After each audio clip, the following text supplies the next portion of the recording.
on the topic of the Watchers themselves, I Yep. was looking through, because we have inside the Bible, like you said, we hear of the seraphim described, we hear the cherubim, and then we also have the beasts, and then we have Yep. inside Daniel's visions the other beasts, like we have the one with the multiple horns, the one horn that's grievously wounded and is blaspheming God. Hmm. When I was going through the, I believe it was in chapter 17 or 19 of Enoch, when it was describing the different angels and different watchers, it had, of course, the cherubim listed, the seraphim, the Ophanim, Yep. and then it said angels of power and angels of principalities. Yeah. Would those be within the same ranks, or are those separate? It's separate ranks. So you have a hierarchy to both loyal and rebellious angels, Uh, and so principalities and powers, as they're translated into English, they the English translation actually confuses them at times. And with the so you've got Greek words that are like arche, which would be for like principalities. They might be called rulers in other passages, but again, it all goes back to the word arche. They are lower level, so you have the watchers at the top, and then you have another layer of intermediary angels, and then I think you have messenger soldier angels on the third level. I put this okay. together in the new book, and it's a little bit different than the standard version of of the church, because they're not dealing with the original language, and it gets things up. So you Yeah. got like powers that will be translated from exousia and dunamis. They're like two different kinds of angels. so Wow. so I separate those out and match them up, and so you're going to get pillars that are going to go downstream. So you're going to have um, like the seraphim. They're going to have a hierarchy below them. You've got the archangels who have a hierarchy behind them, and you could argue the cherubim have a hierarchy and the Ophanim have one, or they're part of the same one. Um, Okay. I think, and I tend to think about them as more as one, but you could think of them as having separate ones. So I put that together, and it's in the new book, and I think it starts to make some sense out of some of the terms that are used in the New Testament. We don't get these lower level terms other than angel in that's used in the Old Testament. So like the powers, you don't really get that translation coming Sure. out of the Old Testament. So you have to put both of them together to arrive at that hierarchy. Gotcha. Now, I believe in our last chat, did you say that there's around 10 different classes of angels? Yeah, Or am I I would. wrong? Let's see. I would say there are four. Um, I would put them at 9 or 10, depending on how you want to Okay. classify one of the groups. So, like, you get one type of angel that seems to be like the mighty ones, or the dunamis, but it's the Icaros, and that's a specific Greek word for those mighty angels in the Book of Revelation, versus where you would have mighty angels that are in the rest of the New Testament. Okay, gotcha. So then that leads into my next question here. So we have right out the gate, within the first 6 chapters of the book of Enoch, we have this scene that plays out with the angels atop Mount Hermon, spearheaded by Samyaza. Can you go into that there, and what the significance of it being atop Mount Hermon means for the Bible narrative? Yeah, just for the audience, give a little bit more detail as to what's going on in that scene. Sure. So, for those who are unfamiliar with the Book of Enoch, we have this confederacy of angels. We have leaders over thousands and over 10,000s that are atop Mount Hermon, and they're being brought there by Samyaza, who is sort of their overseer. 200 angels contrive to make a pact that they are going to commit this very grievous sin with the daughters of men, Yep, and in so doing, are ensuring themselves a one-way ticket straight into the abyss. sure. And this is significant because it has an effect both before and after the flood. And Mount Hermon is important both before and after the flood. So the 200 angels, we don't get that biblically. Does it really matter whether there is 200, 300, or less? What we do know is biblically the sons of God, which are referenced as angels in the Mhm. book of Enoch, just as Job 38 recognizes the sons of God as angels, like the morning star orders of angels that are in the Old Testament. So, and other references you might look at Job 1:6 or Sure.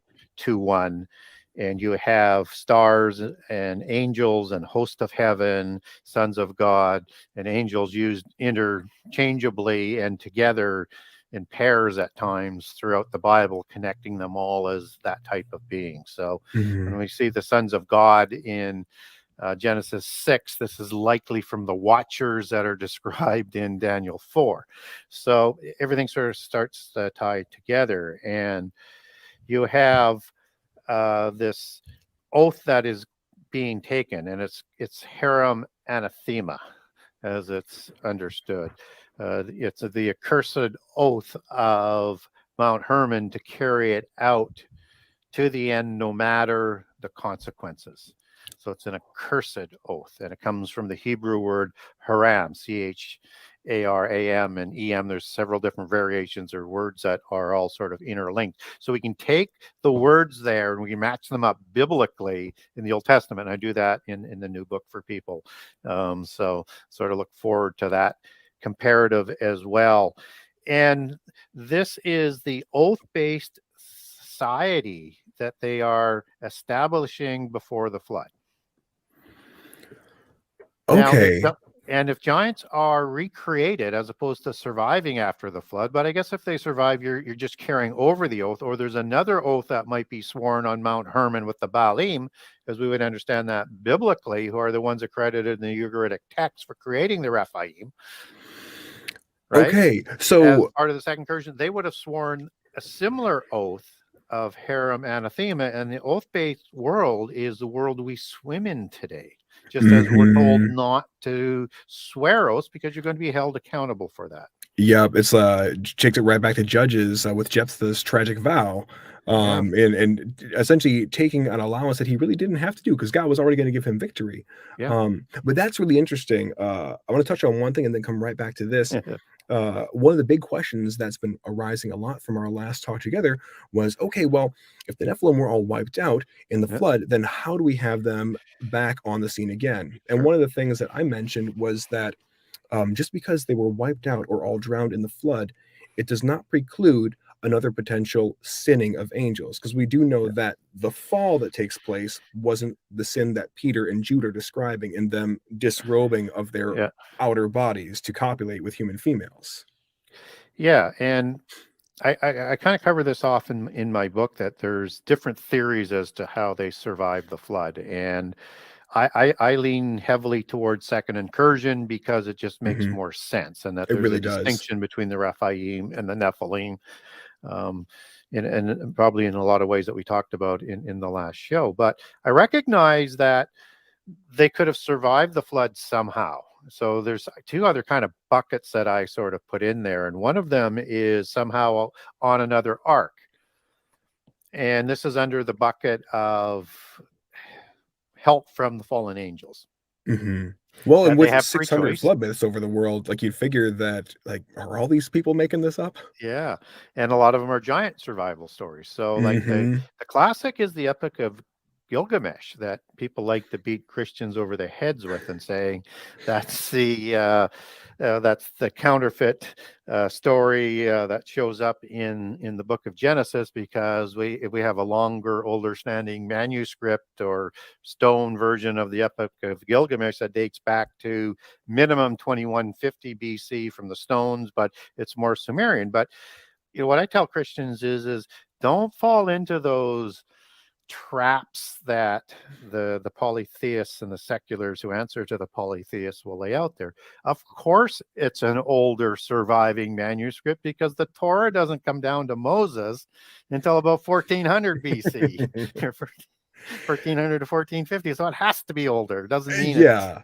right. So, but within that, you have giant creation after the flood with Gilgamesh, because he is the son of Lugalbanda, king of Uruk, and the mother goddess, fertility goddess, queen of heaven, uh, Nin or Nin son, as Hmm. some of the translations are, just as Enkidu is also the offspring from the same mother goddess. That's a second creation.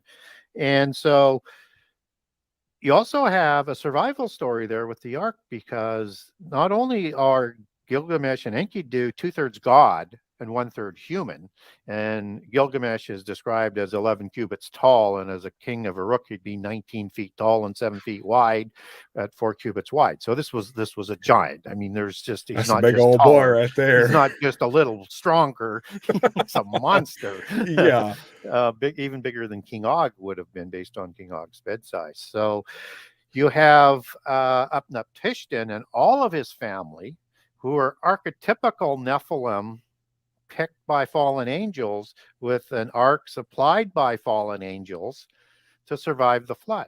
And he's two-thirds God and one-third human, as is the rest of his family. So you've got both in that version as to how they might show up. Deucalion and Pyrrha is one other example in Greek mythology that are talked about as the Greek Noah. Deucalion is the son of Prometheus. So he's Okay. a giant. Yeah. Yeah. So another giant survival story. So, but under the bucket of fallen angels helping, they could take them in the earth, probably in another dimension, into Sheol if they wanted to protect them. They could take them off the earth if they wanted to do that. Hmm. Somehow, with the help of fallen angels, just as the fallen angels uh, provided the ark for Upnapishtim and Deucalion. So, and you also have another bucket that people like to use, and this is my least favorite of the groups, is the somehow on the ark theory. So you have polytheists that say uh, Ham was a giant. You have polytheists that will say all the sons and Noah were giants and all of the wives were giants. Some will say that either Tubal Cain, as in the last Noah movie, or Oh my Og, as gosh. in doing mysticism, they were a stowaway on the ark. Some people will say in the Christian community that the wives carried the giant DNA, I've heard that. and that's how they show up through the Canaanites, but just the Canaanites apparently, which kind of makes, anyways. I'm not real. I don't rule them out because we're not told specifically how, but and a lot of people might ask me, well, how could they survive the flood if God destroyed all things? Well, you have to look at the detail. If you wanted to make Yeah. this argument that they survived, you could look at both in Genesis 6 in Genesis 7. I think it's in 7:4, and I think it's 6:7, where God just said he was going to destroy everything he created. He did not Hmm. create the giants. And so, if you wanted to look at a legal term, and that he's still permitting free choice of the fallen angels who aren't going to go to the abyss, um, you could make a case that there's a survival story, but Hmm. you're starting to fall in on a little bit of legalism, and Yeah. and it's, I know that connection is there, but for me, if we understand that the sons of God went to women and created the Nephilim that's described in Genesis 6:4, and then again, we can understand that quite easily as again before the flood and again after the flood. And there may have been just different fallen angels that did it. And as some people have stated it, the second one was, well, one was for passion and one was for spite. On Yeah. I was like, we're I already think it damned. was, Might as well just go ahead and light this yeah, candle. I think it was spite both times, but that's just Yeah. my opinion. Yeah, well, and to what you were just saying there, especially inside Genesis 7:20 through 24, where if we're going to be textualists and we're going to take the word at its face value, it says that every living thing on the face of the ground. Yeah. was what died. Yep. Doesn't say as for anything atop the surface of the water. So I think that's Yep. also a very plausible idea because God knows they're not just going to stand on the very tippy top of a mountain if the Yep. water's covering 15 feet. I mean, you have to be some tall boys and then wait out almost a full year for that water to abate. Yeah. I don't see that happening. Yeah. So, but either way, I mean, what we do know is, and this is very difficult for people who are part of the establishment dogma, is there are giants before the flood, there are giants after the flood. Yep. And you can wish them away. You can change and bend scripture like a pretzel, but you can't take the word away that says there were giants before the flood, there were giants after the flood. Yep. Absolutely.